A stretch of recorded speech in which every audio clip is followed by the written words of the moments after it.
nosotros en general actuamos desde la razón y no desde la pasión.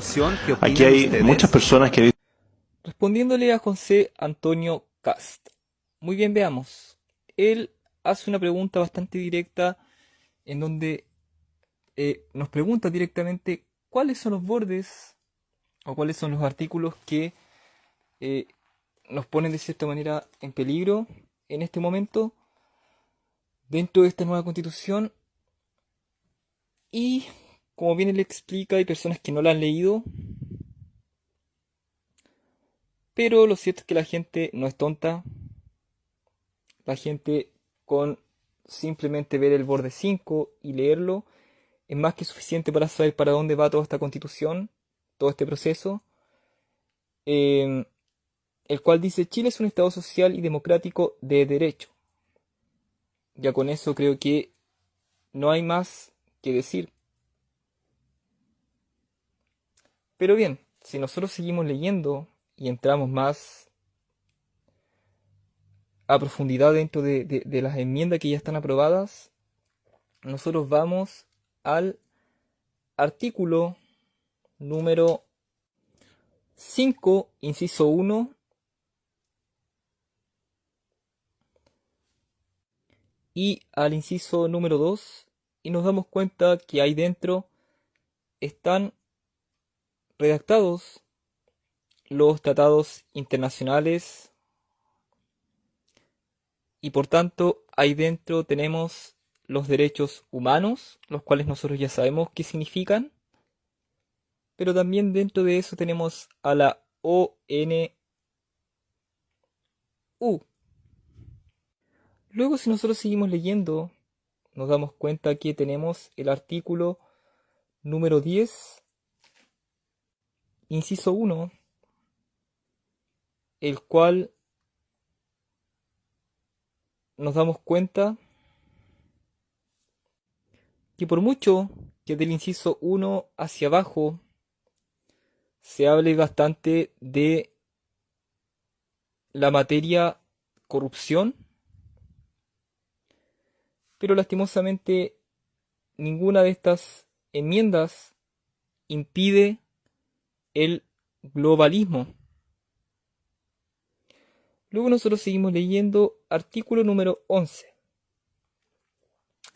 Y aquí es donde viene lo peligroso, ya que como nosotros habíamos bien leído, el Estado social de derecho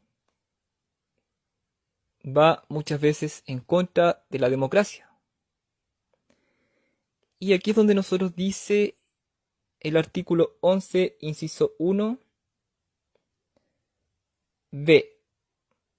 Dice: resguardar y mantener la paz social y el orden público. El uso de la violencia como método de acción política es contrario a la Constitución y a la democracia.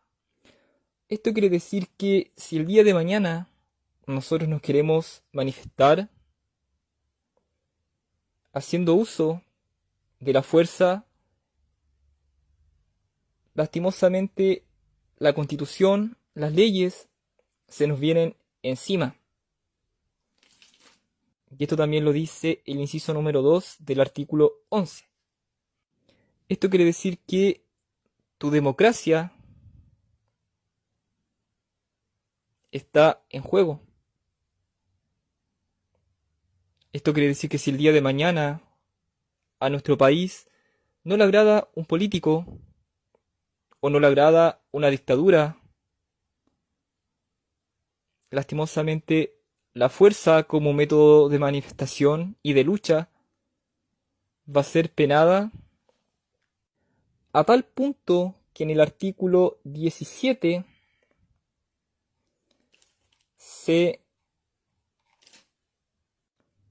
en el artículo 16, inciso 17, se nos prohíbe las asociaciones contrarias a la moral, al orden público y a la seguridad del Estado. Al orden público, o sea que el hecho de manifestarnos sin previo aviso, el hecho de querer generar algún tipo de revolución a futuro sin tener que estar pidiendo permiso a políticos, queda tajantemente prohibido. Ahora bien, lo más peligroso, a mi parecer, vendría siendo el artículo 15, el cual nos dice: el terrorismo en cualquiera de sus formas es contrario a los derechos humanos y la seguridad de la nación.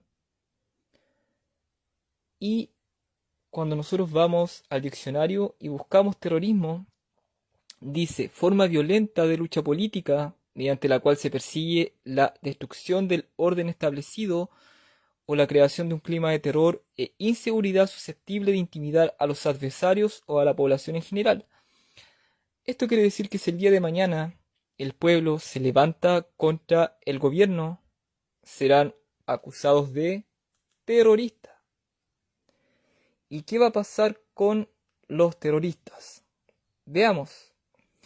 Dice: no podrán ser beneficiarios de indulto alguno y quedarán inhabilitados de manera perpetua e irrevocables para ejercer funciones o cargos públicos, sean o no de elección popular, o de rector o director de establecimientos de educación, o para ejercer en ellos funciones de enseñanza, es decir, los profesores, para explotar un medio de comunicación social o ser director o administrador del mismo, o para desempeñar en él funciones relacionadas con la emisión o difusión de opiniones o informaciones. Tampoco podrán ser dirigentes de organizaciones políticas o relacionadas con la educación o de carácter vecinal, profesional, empresarial, sindical, estudiantil o gremial en general. Lo anterior se entiende sin perjuicio de otras inhabilidades que establezca la ley. Es decir, todo aquel que decida levantarse en contra de los corruptos serán considerados por el propio gobierno como terroristas. Y lastimosamente los terroristas van a ser prácticamente excluidos, si se dan cuenta, de la sociedad, ya que no van a poder hacer prácticamente casi nada. Ni siquiera, como bien dice, explotar un medio de comunicación social. Esto quiere decir que a futuro, si es que esto se llega a probar, lastimosamente los dirigentes de organizaciones políticas están fritos. Lastimosamente, el peso de la ley les caerá encima y nos van a tener como becerros acatando absolutamente todo, ya que según ellos y según lo que establece esta Constitución, todo acto violento de cierta manera será calificado como acto terrorista. Y por ende, la democracia dejará de existir. Y esto ya se lo expliqué en el primer video que subí hoy día, en donde les explicaba que el Estado Social de Derecho va en contra de la democracia. ¿Y en qué otra parte vemos un engaño? Artículo 2. El Estado de Chile es social y democrático de derecho. El Estado de Chile, no la República de Chile, Estado. Bien, se dice en los 12 bordes que se establecerá que Chile es república. Pero si tú te comienzas a leer las enmiendas aprobadas, no dice, como sí lo dice nuestra Constitución actual, en el artículo 4, en donde establece que Chile es una república democrática. República. Y lastimosamente esto es algo que ellos no pueden modificar vía reformas. Y es por ello que están modificándolo vía constitución. Ya que básicamente ellos no pueden modificar la estructura que nosotros tenemos establecida constitucionalmente en nuestro país como república. Pero sí lo pueden hacer por medio de este nuevo proceso y hacernos pasar de una república a un Estado social de derecho, que como bien dice el artículo 4, que adopta para su gobierno la República Democrática. Adopta. En pocas palabras, somos un Estado social de derecho y no como tal una república.